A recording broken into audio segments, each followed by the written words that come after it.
Dans notre société, le nombre de personnes âgées augmente et donc aussi le nombre de conducteurs seniors, ce qui pose différentes questions. Et notamment, quels sont les problèmes qu'ils rencontrent dans la circulation et quels sont les conseils que l'on peut leur donner ainsi qu'à leur entourage.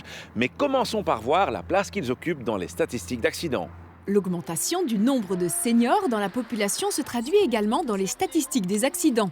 Alors qu'en 1992, seule une personne sur 7 tuée sur la route avait 65 ans ou plus, nous en sommes aujourd'hui à une personne sur 5. Mais c'est d'abord en tant qu'usagers faibles que cela se marque, puisque les seniors représentent une grande part des piétons et des cyclistes victimes d'un accident de la route. Une personne âgée, un piéton est en danger. Quand il veut traverser la route, il va souvent pas jusqu'au passage pour piétons parce qu'il a une arthrose qui l'handicape, qui provoque des douleurs. Donc il va traverser la rue un petit peu plus tôt et il va pas bien tourner la tête parce qu'il a des douleurs au niveau cervical. En période d'automne où il fait sombre à partir de 5 heures du soir, la vision déjà, l'adaptation à l'obscurité de la personne âgée est altérée, ils sont souvent éblouis par les véhicules. Donc les accidents sont très fréquents à cette période. Ce qu'il faut tout de même recommander, c'est qu'ils soient visibles. Il faut mettre des brassards, il faut mettre des baudriers de couleur vive. Ça pose parfois des problèmes d'assortiment avec les vêtements, mais enfin, ça permet de sauver des vies.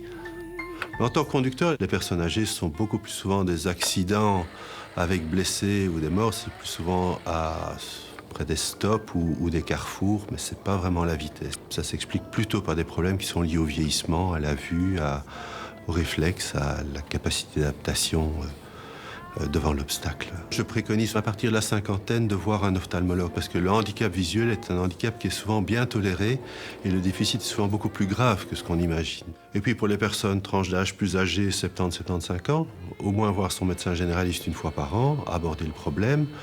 Mais souvent les personnes âgées elles-mêmes n'abordent pas la question parce qu'elles sont assez réticentes.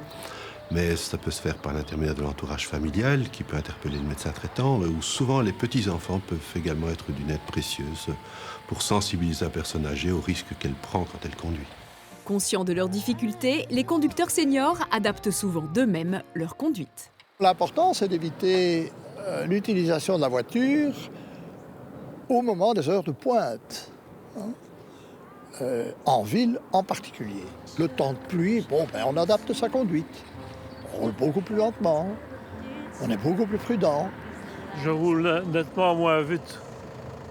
J'ai même peur de gêner les gens, quelquefois, de rouler trop doucement. Mais il y a de temps en temps quelqu'un qui klaxonne, que vous n'allez pas vite assez, quoi. En ce qui concerne les conseils qu'on peut donner aux automobilistes vis-à-vis des personnes âgées, ce sont des conseils de bon sens. Il faut partager la route et on peut tout de même se demander si la qualité d'un automobiliste ne se mesure pas à la façon dont il partage la route avec les usagers les plus faibles. On n'en est pas encore à la voiture automatique qui permettra dans le futur aux personnes âgées de garder plus longtemps une mobilité sûre. Mais en attendant ce jour, les conducteurs âgés et leur entourage doivent rester attentifs aux petits signes qui indiquent qu'il est peut-être temps d'adapter son style de conduite, voire, dans les cas les plus graves, de laisser sa voiture au garage. Comment bien régler ces rétroviseurs latéraux ? Pour limiter l'angle mort, il faut faire en sorte de ne voir qu'un fin filet de votre carrosserie. Et pour voir le plus loin possible, il faut éviter de trop voir le sol ou le ciel. À la semaine prochaine et d'ici là, bonne route!